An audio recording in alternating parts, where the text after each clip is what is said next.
the Emperor's message, lasted 11 seconds. It played once on every human communication channel simultaneously, in 43 languages, at a volume that cut through whatever else was happening on every ship and station and colony in human space at 600 hours on a Tuesday morning. 11 seconds. The Emperor of the Verk Dominion had decided that 11 seconds was all humanity deserved. The message said, "You have 14 days to remove all human vessels from the contested zone, surrender the Kepler colonies, and reduce your military fleet to ceremonial capacity. Failure to comply will result in the destruction of your outer stations as a demonstration of Dominion authority. This is not a negotiation." Then it ended. On the bridge of Earth Station Prime, Admiral Nora Jackson read the transcript and said nothing for a long time. Her tactical officer, Lieutenant Ray Torres, watched her read it. He had served under Jackson for 2 years on this station, and 3 before that on the carrier Resolute, and he had learned in 5 years to read the specific quality of her silences, the way you learned to read anything that mattered, which was by paying attention to it long enough that the variations became legible. He had seen her silences in combat and in crisis, and in the specific moment when bad information arrived faster than decisions could be made. He had never seen her face do what it did right now. She almost smiled. Not the smile of someone amused, not the smile of someone relieved, the smile of someone who has been waiting for a specific thing to happen for a very long time and is watching it happen exactly the way they knew it would. Torres said, "Admiral, orders." Jackson set down the transcript, looked at the tactical display showing the Dominion fleet at the edge of human space, 600 ships in a formation that communicated overwhelming force in the specific language that overwhelming force always used, which was presence and number, and the implication of what those numbers could do. "Get me a channel to the Galactic Council," she said. Torres looked at his console, then at her. "The Council, ma'am, not the Dominion." "The Council," she said. "They need to hear what I'm about to say before I say it to the Emperor." Torres opened the channel. Jackson looked at the display one more time. "Some mistakes," she said quietly to no one in particular, "you only get to make once."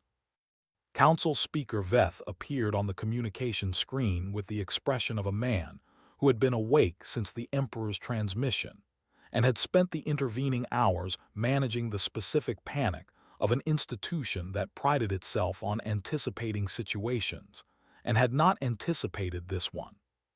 He was old, Veth. Old in the way of a species that lived long and accumulated the specific weight of long living in their bearing and their eyes, and the way they moved through space as if they had been in it long enough to know exactly how much room they needed. He had been council speaker for 40 years. He had managed humanity's relationship with the galaxy for 30 of them, since the day humanity had formally requested observer status, and the council had granted it with the benign condescension of a large institution, accepting a small new member. He said, "Admiral Jackson, the council is deeply concerned about the current situation. We are prepared to offer mediation between Earth and the Dominion. The Verk Empire is a significant galactic power and a direct confrontation." "Speaker Veth," Jackson said, "thank you for taking my call. I contacted you first this morning for a specific reason, not because I need the council's mediation." She paused. "Because I need the council to witness what happens next." Veth looked at her. "I don't understand." "I know," Jackson said. "You will." She looked at him steadily. "Speaker, when the Dominion sent their message this morning, I was not surprised. I have been expecting it for 8 years. What I have been doing with those 8 years is the part I want the council to see." Veth was quiet for a moment. "Admiral, what exactly have you been doing for 8 years?" Jackson said, "Keep this channel open, Speaker, you'll see." She opened a second channel. "To the Dominion."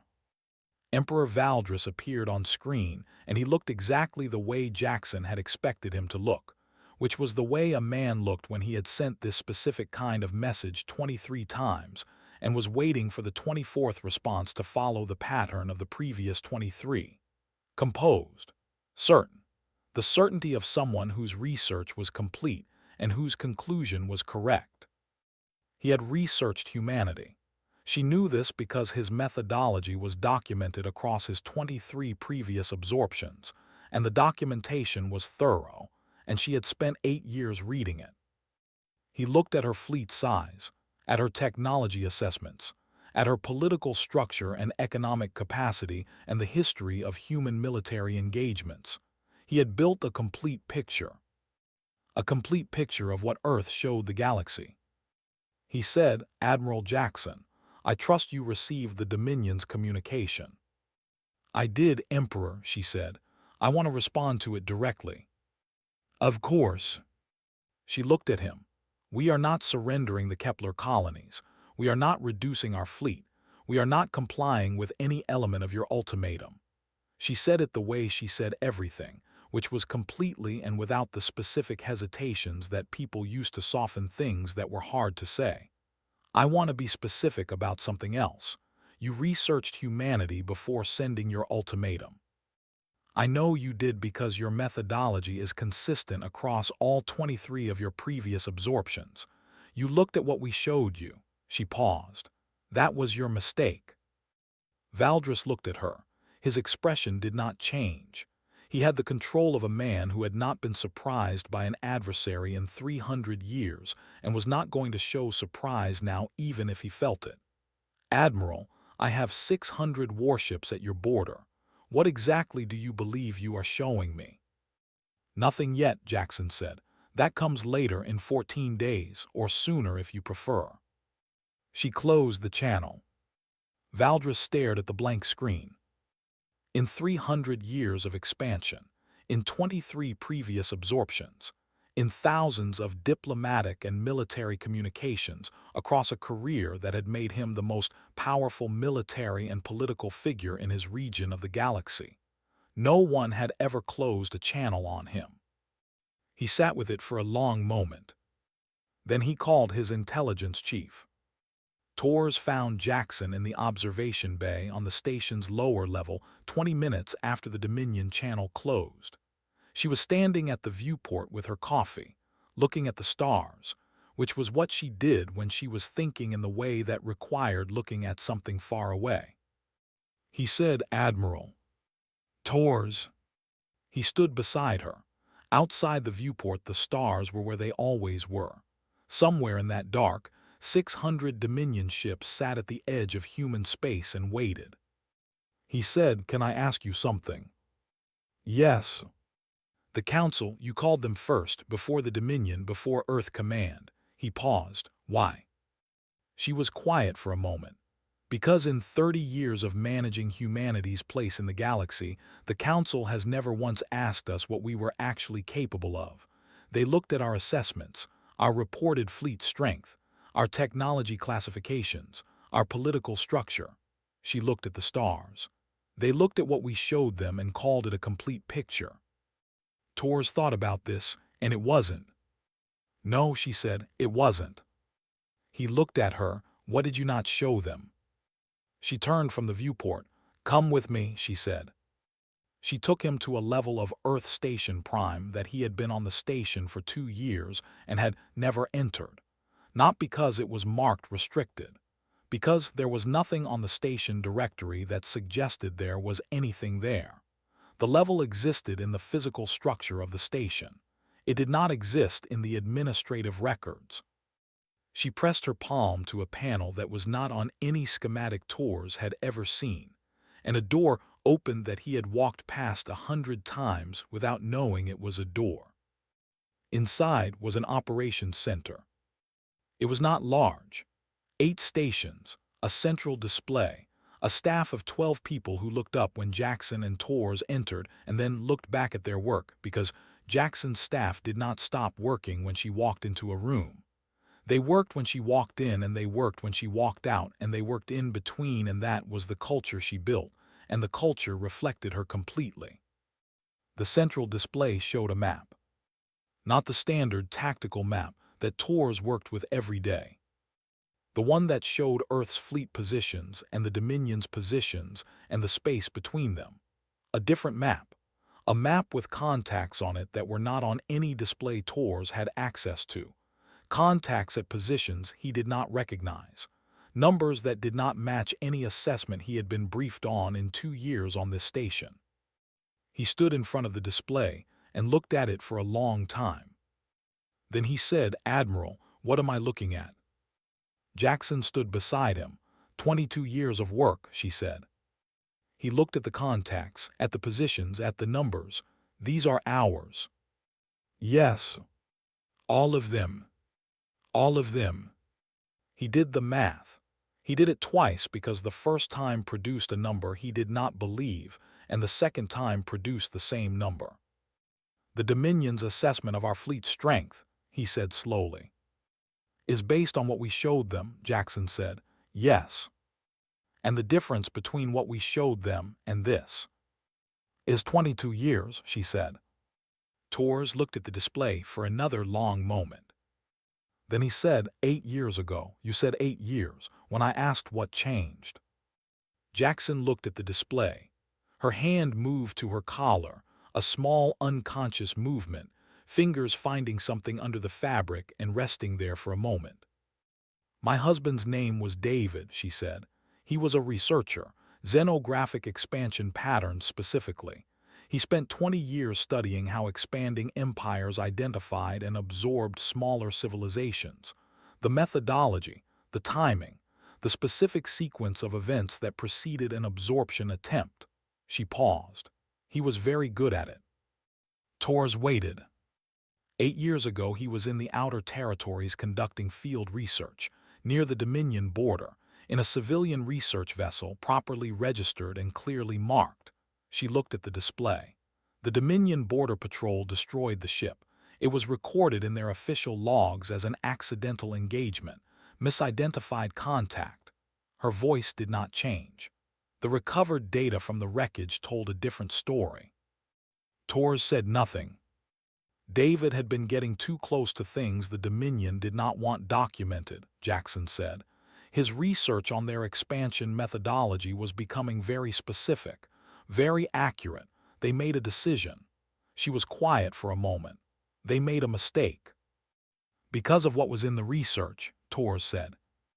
Because of what I did with the research, Jackson said. The data that came home in the wreckage was 20 years of David's work, the complete model of how the Dominion identified, assessed, and absorbed civilizations. Every step, every indicator, every threshold they used to decide when a target was ready. She looked at the display one more time.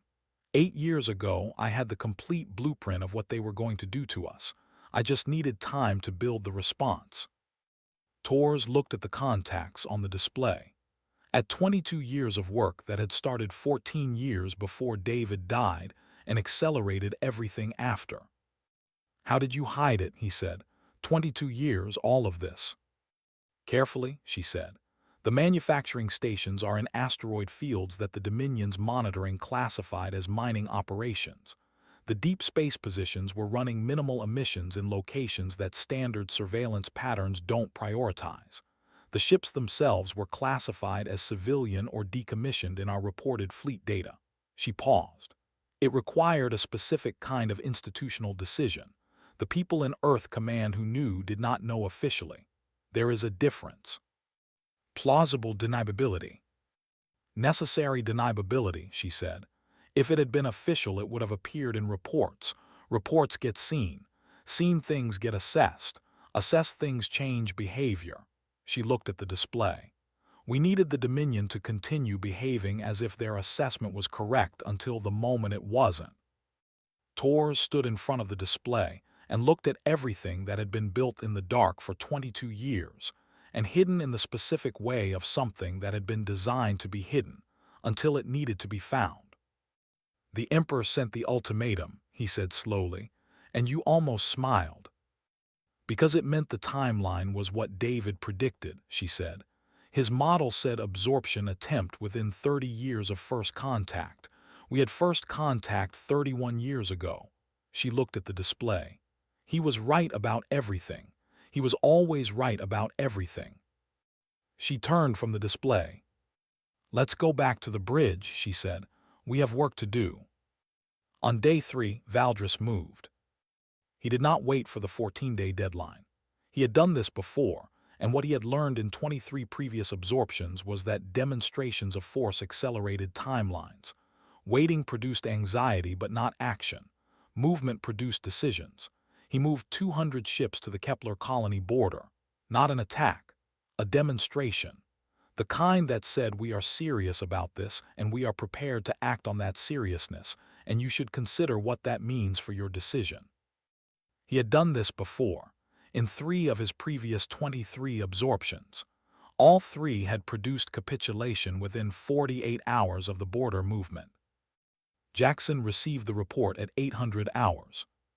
She looked at the display showing 200 Dominion ships repositioning to the Kepler border. Then she opened a channel. General Way Santos appeared on screen. He was a compact man with the specific quality of someone who did not use space unnecessarily, not in his words, and not in his movements, and not in his expressions. He had commanded Earth's strategic reserve for 6 years, and had the patience of someone who had been waiting for a specific order for a long time, and had made peace with the waiting, without making peace with the thing that made the waiting necessary. Jackson said, "They moved early." Santos looked at something off-screen, a display Torres assumed, checking the positions. "I see that," he said. "Are we ready?" Santos looked at the display for a moment. Then he looked back at Jackson. "Finally," he said. Jackson said, "Begin." What began was not loud. That was the thing Torres had not expected. He had expected something dramatic, a fleet launch, an alert klaxon, the specific organized urgency of a military operation commencing. What he got was quiet. 12 people in a below-directory operations center making entries on their consoles with the focused efficiency of people executing a plan they had been prepared to execute for years and were now executing. The display changed. Mining stations in 4 asteroid fields in 2 separate systems, powered-up systems that their listed profiles said they did not have. Torres watched the energy signatures come online and understood immediately that the word mining in their classifications was the same kind of word that honest and accurate could be when they were used in the specific way that made them not quite lies. Deep space positions at coordinates that Torres had never seen on any tactical display began coming online, not all at once, in sequence, like lights coming on in a building, one after another, each one adding to the picture on the display. Ships that the Dominion's intelligence database classified as civilian cargo vessels or decommissioned hulls began moving. The movement was not random. It was coordinated in the specific way of a formation executing pre-assigned positions, the way ships moved when the plan had been made long before the moment, and the moment had finally arrived. Torres watched the display and watched the contacts accumulate and kept doing the math, and kept arriving at the same number, and the number kept not being the number he had been briefed on in 2 years on this station. He said, "How long has this been out there?" Jackson was watching the display. "Some of it since before you were born," she said. Torres watched a contact come online at a deep space position that the display said was 40 light hours from the Kepler border. Then another contact at an adjacent position. Then 3 more at a position on the opposite side of the Dominion's formation. The contacts were appearing at intervals that suggested coordination rather than simultaneity, the staggered activation of a system that had been designed to reveal itself in a specific way. Not a surprise. A statement. He thought about what Jackson had said. Not nothing yet, not we are ready, that comes later. She had planned what the revelation looked like. She had planned the sequence and the timing and the specific way the contacts would appear on Dominion sensors, because she had spent 8 years planning every element of this moment, including how it would be seen. On the Vorthon flagship Absolute Dominion, Valdris's tactical officer brought him the first report 14 minutes after the activation sequence began. Valdris read it. Asked for verification. Received verification. Asked for it again. Received the same numbers. He stood at his tactical display and looked at the contacts appearing at positions across the map and understood, with the specific clarity of a man who had built 300 years of expansion on the quality of his intelligence and his assessments, that his intelligence on Earth had been fundamentally and comprehensively wrong. Not wrong in the way of an error, wrong in the way of something that had been shown to him with specific intent, and he had seen what was shown to him and called it complete. The contacts kept coming. His tactical officer said, in a voice that was performing professional calm over something that was not calm, "Sir, we are reading contacts at 14 separate coordinates." Valdris said, "How many total?" His tactical officer told him. Valdris was very still for a very long time. Then he said, "Get me Admiral Jackson." In the council chamber, Speaker Veth watched the same sensor data through the monitoring network feed that Jackson had ensured was still running when she kept his channel open. He watched the contacts appear. He watched the number climb. He sat in the council chamber surrounded by representatives of hundreds of species who were watching the same thing, and he thought about 30 years of managing humanity and complete assessments, and the specific words Jackson had used. "You looked at what we showed you." He thought about 30 years of reports and assessments and capability reviews that had been built on what Earth provided and verified against what the Council's own monitoring confirmed and cross-referenced against independent analysis, and had been, in every case, exactly what Earth wanted them to see. He thought about 30 years of decisions made from that foundation. The chamber was silent in the way of a large room full of people who have all understood the same thing at the same moment, and have not yet processed what to say about it. Someone said, "How did we not know?" Veth said, "Because we looked at what they showed us." He said it quietly, like someone reading the answer to a question they should have asked a long time ago. Valdris's channel request came through, and Jackson accepted it. He appeared on screen. She had expected the change in him, and she saw it. Not broken. Valdris was not a man who broke, but the control was costing him something now that it had not been costing him before, the specific expenditure of a man maintaining composure in a situation where composure did not come naturally anymore. He said, "Admiral Jackson, I want to understand something." She said, "Ask." He said, "How long?" She said, "The infrastructure, 22 years, the ships, 15 years in service, some of them, the specific preparation for this engagement." She paused. 8 years. He absorbed this. 8 years ago, he said slowly. What happened 8 years ago? Jackson reached up and touched the chain under her uniform. Her fingers found the ring and rested there for a moment. Then her hand came back down and she looked at him. "You destroyed a civilian research vessel," she said. "In the outer territories near your border, your official record classified it as an accidental engagement, a misidentified contact." She looked at him. The recovered data from the wreckage did not support that classification. Valdris was quiet. "The researcher," he said. "My husband," she said. The channel was silent for a long time. Valdris looked at her, and she looked at him, and between them was 300 years of expansion, and 23 absorbed civilizations, and a civilian research vessel in the outer territories, and a decision that someone in his border command had made 8 years ago and logged as an accident. "I see," he said. "I thought you should," she said. Another silence. Then Valdris said, "Admiral Jackson, I want to discuss terms." "I know you do," she said. "Here are mine." She gave them. They were not punitive. That was the thing that Valdris had not expected, the thing that the analysis he had been running since the contacts appeared had not prepared him for. He had expected maximalist demands from a position of strength.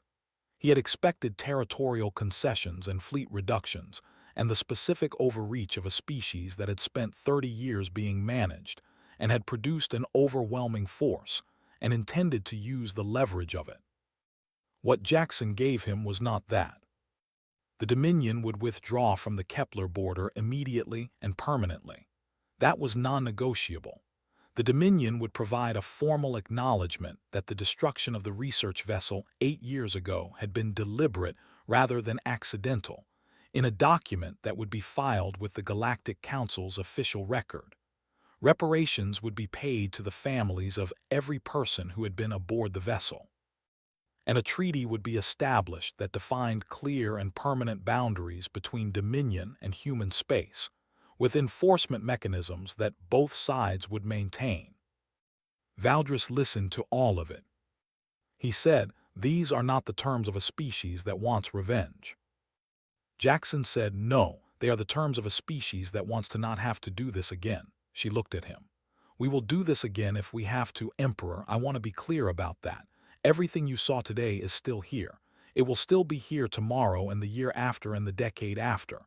If the Dominion tests these boundaries, we will respond, and the response will be what you saw today." She paused. "But we would prefer not to. We would prefer to go back to doing what we were doing before your message arrived this morning." Valdris said, "Which was?" "Building," Jackson said. "We are very good at building when someone gives us a reason." Valdris was quiet for a moment. "Agreed," he said, "to all terms." "I'll have the formal documents transmitted within the hour," Jackson said. "I trust your legal staff is available." "They are," he said. She looked at him for a moment. "Emperor, I want to say something that is not part of the formal terms." He waited. "David's research was not hostile to the Dominion," she said. "He was an academic. He wanted to understand how expansion worked. The decision to destroy his vessel was made by someone who was afraid of being understood." She paused. "That fear cost you more than you can calculate. I want you to consider that when you make decisions about researchers in the future." Valdris looked at her for a long moment. "Noted," he said, "Admiral." The channel closed. Veth contacted her 30 minutes later. Not through official council channels. His personal communicator. The specific communication device of a man making a personal contact rather than an institutional one. She accepted it. He appeared on screen without the formal framing of a council communication, without the institutional backdrop and the council insignia and the specific staging of authority.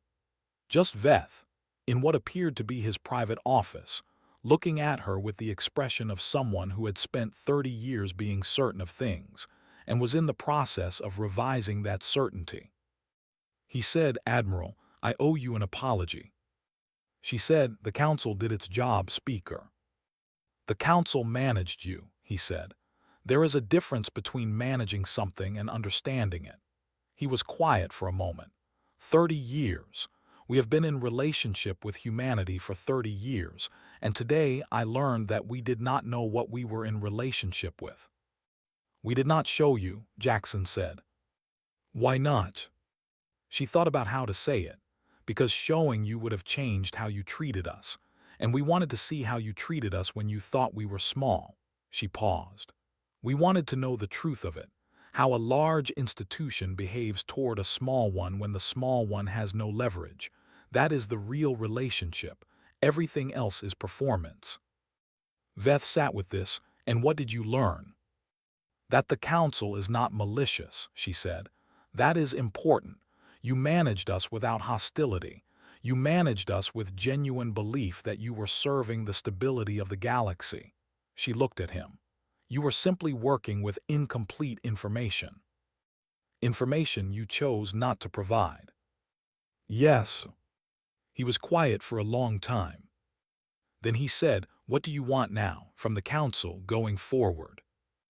Jackson said, "We would like to be part of the conversation properly, as what we actually are, not as what we showed you." She paused. The assessments will need to be updated. The management frameworks will need to be revised. The Council's assumptions about human capacity will need to change across every area where those assumptions are currently wrong, which is most of them. She looked at him steadily. We are not asking for special treatment. We are asking for accurate treatment. Veth nodded slowly. That seems reasonable. It is, she said. Speaker, may I say something else? Please. You have managed a lot of species in your career, 30 years of it and before that under previous speakers. You have gotten very good at managing things. She looked at him. The galaxy is going to need people who are good at that. The specific skills of the Council, the institutional knowledge and the long experience and the relationships across hundreds of species, those are valuable. She paused. We would like to be in partnership with those skills, not managed by them. Veth looked at her for a long moment. I think, he said, that I need to convene a council session. I think that would be appropriate, she said. Will you address it? If invited, she said, yes. After the Veth channel closed, Tors found her in the same observation bay she had been in that morning. Same viewport. Same stars outside it. The 600 Dominion ships that had been sitting at the edge of human space when the day started were no longer there. The tactical display showed them moving away on withdrawal vectors, 200 at the Kepler border and 400 at the main position, all of them moving in the direction of home. Tors brought 2 cups of coffee. Jackson took hers without looking away from the viewport. He stood beside her. 14 days, he said. You had 14 days and it took 3. The 14 days were for the Emperor, she said. He needed time to understand what he was looking at. The 3 days were for the Council. She looked at the stars. Valdris was always going to back down when he saw the numbers. He is a practical man. 300 years of expansion built on practical decisions. When the practical decision changed, he made the new practical decision. She sipped her coffee. But the Council has been making decisions about humanity for 30 years based on a picture they believed was complete. After today, the picture is different. The decisions will be different. Tors said, because they know what we are. Because they know we decide what to show them, she said. That is a different kind of power than ships. She looked at the stars. Ships can be counted, can be destroyed, can be built by someone else. But the knowledge that a species chose what to reveal and what to conceal and was patient enough to maintain that choice for 30 years while building something in the dark and then showed it at the moment of their choosing. She paused. That cannot be taken from us. That is in the record now. Tors stood beside her with his coffee and looked at the stars where the Dominion ships had been. He thought about a display full of contacts that had been built over 22 years, about a man named David who had spent 20 years studying expansion patterns and had understood before anyone else that the day would come. About 8 years of a widow building the response to a question her husband had answered before he died. He said David would have liked to see this. Jackson was very still for a moment. Then her hand moved to her collar, found the chain under the fabric, found the ring on the chain, held it through the fabric for a moment. He saw it coming before I did, she said. That was why he was out there, researching the Dominion's expansion patterns. He knew before I did that the absorption attempt was inevitable and he wanted to understand the methodology well enough to counter it. She was quiet. He did not come home, but his work came home in the wreckage data. She looked at the stars. Everything I built from his research, his models, his timeline projections. His assessment of when the Dominion would move and what they would move with. She paused. He designed the defense. I constructed it. Tors said nothing, because nothing was the right thing. She held the ring through the fabric of her uniform for another moment. He always said the best defense was not the one that stopped the enemy, she said. It was the one that made the enemy understand they had already lost before the first shot was fired. She looked at the stars where 600 Dominion ships were going home without having fired anything. He was right, she said. He was always right. She stood at the viewport with her coffee and her ring, and the stars that David had spent 20 years studying, and Tor stood beside her and did not say anything because there was nothing to add to a thing that was complete. Outside the viewport, the galaxy was exactly as large as it had always been, and exactly as indifferent to the specific weight of the things that had happened in it today. The stars did not know about David's research vessel, or the Dominion's ultimatum, or 22 years of building in the dark, or a widow who had turned grief into the most patient and comprehensive defense in human history. The stars did not know, but the Galactic Council knew now, and the Verk Dominion knew now. And in the official record of the Council, which was the most permanent record that existed in this part of the galaxy, there was going to be a document that said a civilian research vessel had been deliberately destroyed, and that the species whose member had been killed had responded by spending 8 years building something the destroyers did not know existed until the moment it was already everywhere. That was going to be in the record. That was going to be there when civilizations that had not been born yet read the history of this period and learned what humanity was. Jackson set down her coffee cup. "I'm going to sleep," she said, "for the first time in 4 days." Tor said, "Yes, Admiral. Wake me if anything happens that requires waking me." "Yes, Admiral." She walked away from the viewport. At the entrance to the observation bay, she stopped. Did not turn around. "Tors," she said. "Admiral, good work today. You did the work 22 years ago, Admiral." A pause. "David did," she said. "I just built what he designed." She left. Tor stood at the viewport alone and looked at the stars for a while. Then he went back to work because there was always work, and the work was how you honored the things that the things had cost. The Verk Dominion had absorbed 23 civilizations in 300 years. Each one fell the same way. They saw the fleet and they calculated the odds, and they understood they could not win, and they made the practical decision that practical species made when the numbers were clear. The 24th civilization saw the fleet too.